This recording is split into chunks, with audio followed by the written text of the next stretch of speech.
आपका स्वागत है हमारे इस मंच से जिसका नाम है भारत की बात हमारे साथ और आपके साथ। तो सर, आज का हमारा विषय है कि किस प्रकार जो कोई भी पद होता है उसकी योग्यता की, बिल्कुल उसकी योग्यता पे आज हम बात करेंगे कि कोई भी पद धारण करने के लिए उसकी जो योग्यता है वो क्या होनी चाहिए और क्या हम इसको फॉलो कर रहे हैं या नहीं कर रहे हैं।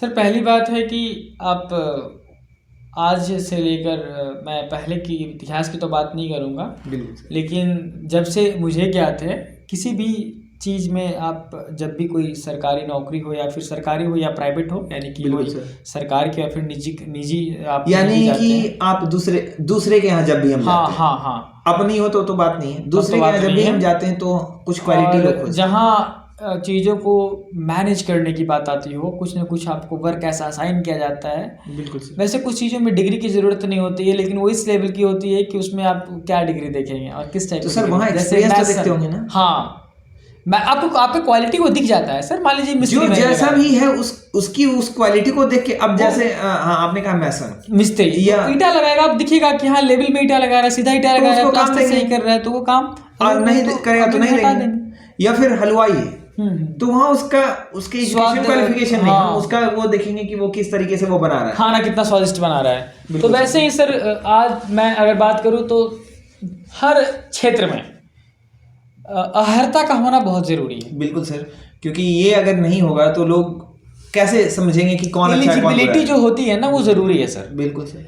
लेकिन चलिए, वो विद्यार्थी के लिए, शिक्षक के लिए या किसी पेशेवर के लिए, यानी कहने का मतलब जो भी एम्प्लॉयड है उनके लिए तो ये चीज़ें हैं, ये सब ठीक है, बहुत अच्छी बात है। लेकिन मुझे सर दुख इस बात का होता है कि जो हमारे राज्य के नेता हैं, जिनको हम राजनेता बोलते हैं, जब उनका चयन होता है, हम जो उनको राजनेता बनाते हैं, बिल्कुल सर, उनकी अर्हता कौन तय करेगा, उनकी एलिजिबिलिटी कौन तय करेगा?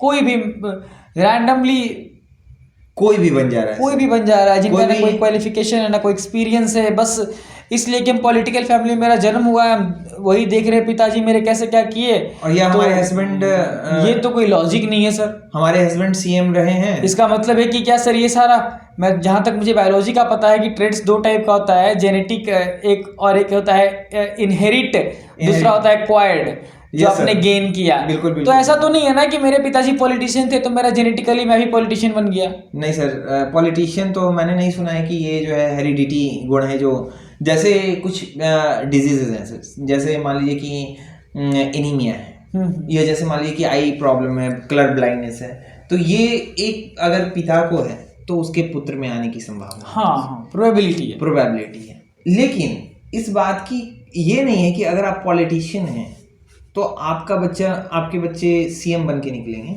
ऐसा नहीं है।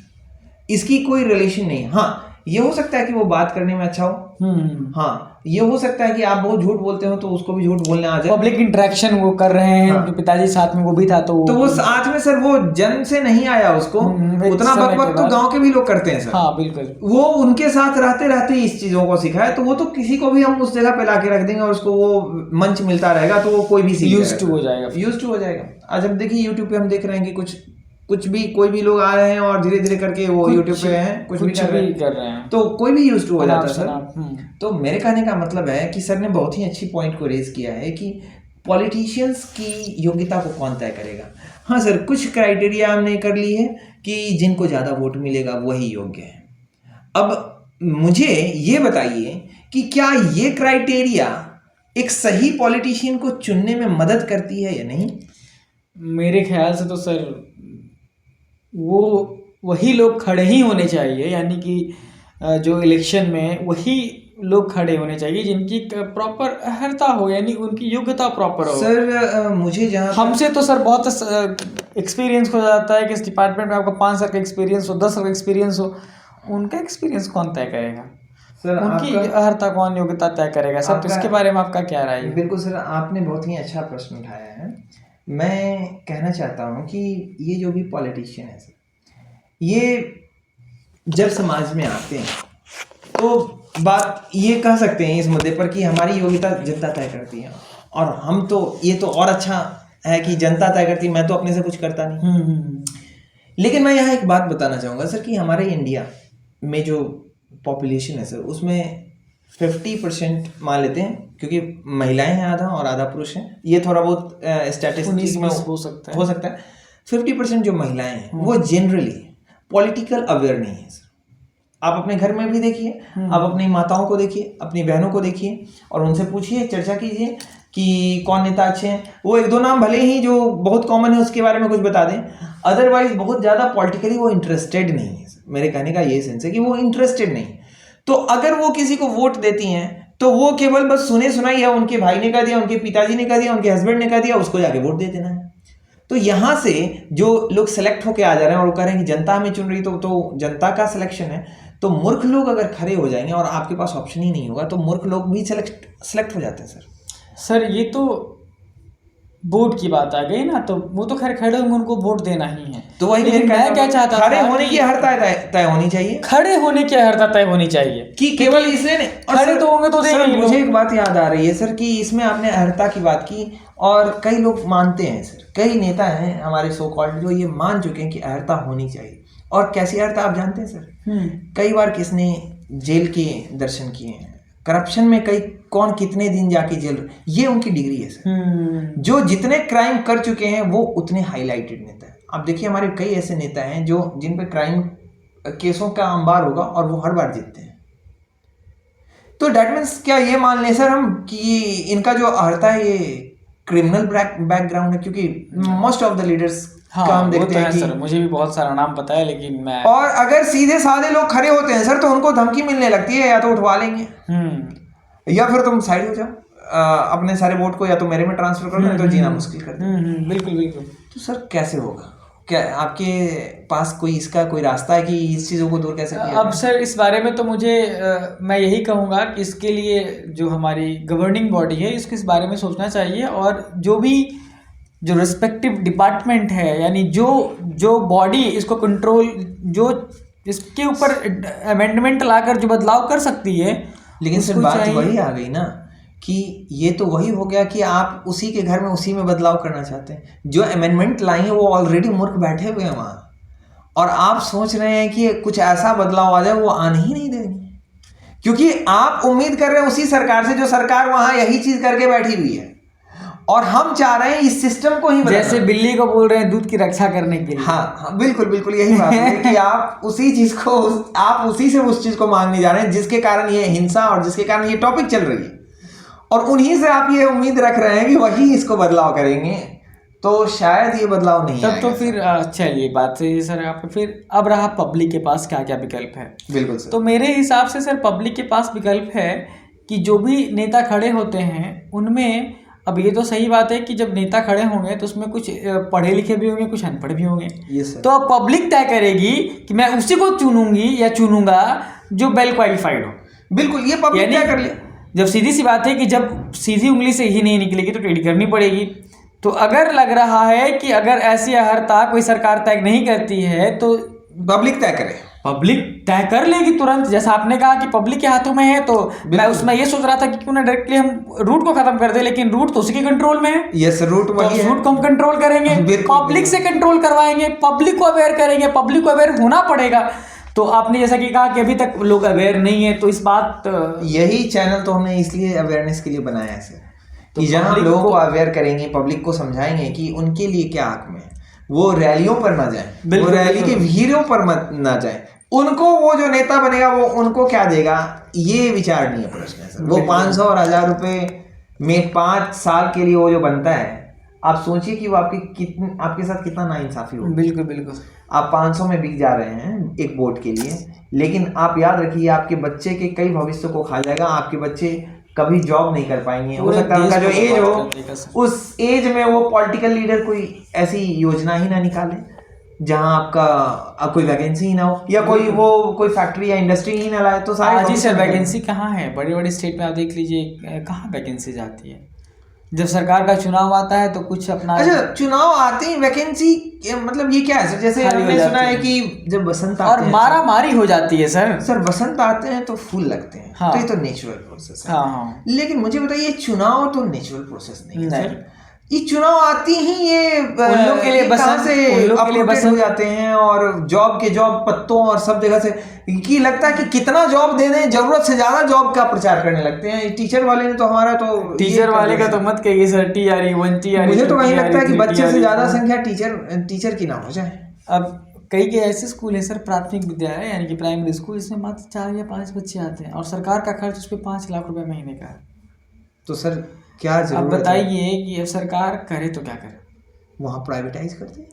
अब प्राइवेटाइज करेगा तो अब है कि अब मान लीजिए आप बहुत सारे टीचर को आप परमानेंट रखे हुए हैं, अब उन लोगों को बोलेगा कि आप कॉन्ट्रैक्ट कर देंगे, ये भी नहीं कर सकते हैं। तो तो अगली वैकेंसी निकालने से पहले हम क्या करेंगे कि हम जितने टीचर की वहाँ ज़रूरत है हम वहाँ नए टीचर को सिलेक्ट करके उनकी सैलरी कम कर देंगे, क्योंकि वर्कलोड कम पड़ रहा है। बिल्कुल बिल्कुल बिल्कुल, तो हम कब कर देंगे जिससे पर्सनैलिटी कम होगी। तो यही सारी बातें हैं।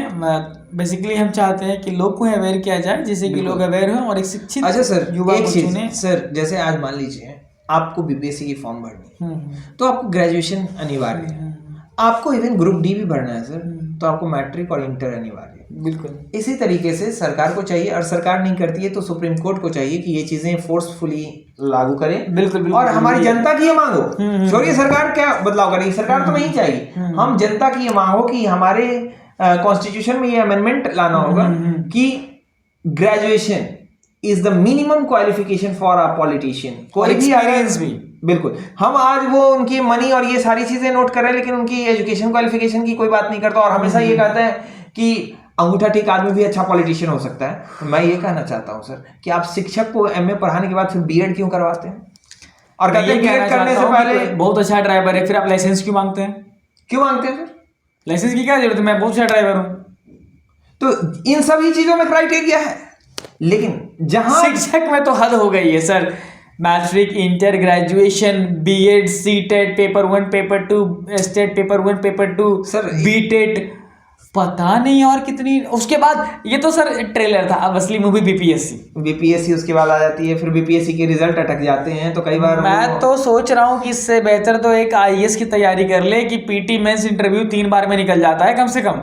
बिल्कुल सर, और ये तो डिग्री ले और सर एक उसकी एज लिमिट भी ऐसी है कि आप 30 आउट ऑफ नहीं निकलता तो आप फ्री हैं। हाँ बिल्कुल, यहाँ तो सर लोग लगे हुए हैं 40 साल तक है लिमिटेड, और सब लोग भर रहे हैं। हाँ। तो मैं ये नहीं कहा था कि ये गलत है, ठीक है सब लोग यूज करें, लेकिन समय भी तो जा रहा है सर। बिल्कुल। और सरकार समय जा रहा है कहने का मतलब आज जो ये वैकेंसी है ये सर 5 साल पहले नहीं आ सकती थी। ऐसा क्या हो गया इन चुनाव के समय कि सरकार को ये सारी की सारी सीटें एक साथ खाली तो नहीं हुई होंगी सर? बिल्कुल नहीं। तो ये 5 साल पहले जो ये सीट खाली थी, अब कई लोगों का एज जो ये 5 साल एक्सीड किया, ये मैं कहना चाह रहा हूँ सर कि ये तो फालतू का समय ना उनका बर्बाद हो गया, वो कुछ और कर सकते थे। तो सरकार को ये सर एक डिपार्टमेंट बनानी चाहिए कि जहां वैकेंसी हो at the time same time उसको भरा जाए, चाहे वो एक ही वैकेंसी क्यों ना हो, वहीं के आसपास के जगहों में एग्जामिनेशन कराया जाए और वहीं से भर दिया जाए, ज्यादा बेटर रहेगा। क्या जरूरत है? अब केरल के लोग यहाँ आ रहे हैं, यहाँ के लोग केरल जा रहे हैं सर। ऐसे में ना तो समाज का कुछ तना बना बन रहा है, फैमिली एक दूसरे से दूर है, तो फाइनली वो कुछ कोऑर्डिनेशन, टीचर वहां पढ़ा रहा है उसका ध्यान घर पे लगा हुआ है, तो कैसे होगा सर? बिल्कुल। तो ये सारी चीजें सरकार को समझनी होगी और सरकार में बदलाव सब लाना होगा, और ये तभी सरकार सोच पाएगी जब सरकार के पास दिमाग होगा। बिल्कुल। और इसके लिए सरकार का एक एजुकेटेड होना बहुत जरूरी है, बहुत जरूरी है। सो सरकार जितने भी पॉलिटिशियन उनके लिए क्राइटेरिया होनी चाहिए कि वो ग्रेजुएशन एटलीस्ट होने ही चाहिए, और दूसरा सर कि उन पे कोई करप्शन का चार्ज ना हो, जो कि अभी लागू है, लेकिन मुझे नहीं लगता कि ये बहुत हद तक फॉलो होता है। करप्टेड लोग तो आ ही, जेल से लोग चुनाव जीत रहे हैं। बिल्कुल। हाँ ये ठीक है कि जेल में अच्छे लोग को भी सर डाल दिया जाता है। हाँ, लेकिन जो गलत है उनको भी चुन लिया जा रहा है सर। तो ये मैं इस बात से सर मेरा तो इस बार मैंने सोचा है कि मैं एक मुहिम चलाऊंगा। बिल्कुल सर, ट्विटर पे भी और ऑफलाइन में भी चलेगा कि इस बार हमारा शिक्षित सरकार होगा।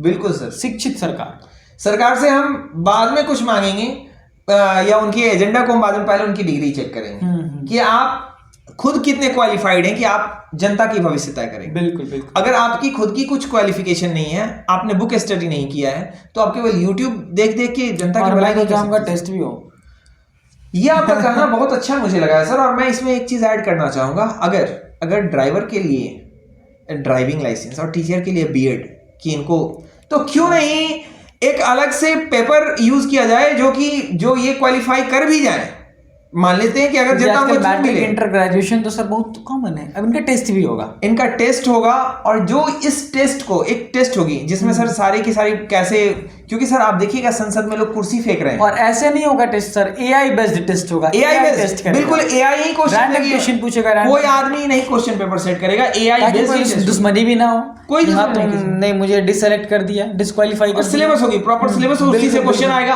कोई दिक्कत नहीं कि आपको कहीं से पूछा जाएगा, और एआई बेस्ड होगी और सबके पास अपनी क्वेश्चन, तब तो लोग सरकार में कहेंगे मैं नहीं बनूंगा सीएम। हाँ, तो एजुकेटेड लोग आएंगे ना सर, तो ये हड़ताएं तय कर दी जाएंगी, और सर एक कोर्स कराई जाएगी और तभी टेस्ट लिया जाएगा, जैसे बीएड वाला होता है। आपको ग्रेजुएशन करने के बाद आप एलिजिबल होंगे उस टेस्ट के लिए जिसके बाद आप पॉलिटिशियन बन पाएंगे, तो आपको वो एक कोर्स, और उस कोर्स का हम लोग अनाउंसमेंट करेंगे कि वो सरकार को कौन सा वो कोर्स लाना चाहिए, क्योंकि सरकार तो हमारी बहरी है, गूंगी है, अंधी है, उसको तो कुछ दिखता नहीं है, जब तक हम जैसे लोग क्रांति नहीं लाएंगे उनको कुछ सुनाई नहीं देगा। तो ये चैनल ही है उन बहरों को सुनाने के लिए, बिल्कुल, उन अंधों को दिखाने के लिए कि जनता किस परेशानी से जूझ रही है। तो आज की इस चर्चा को सर हम यहीं समाप्त करेंगे, और अगली कड़ी में हम फिर मिलेंगे एक नए मुद्दे के साथ।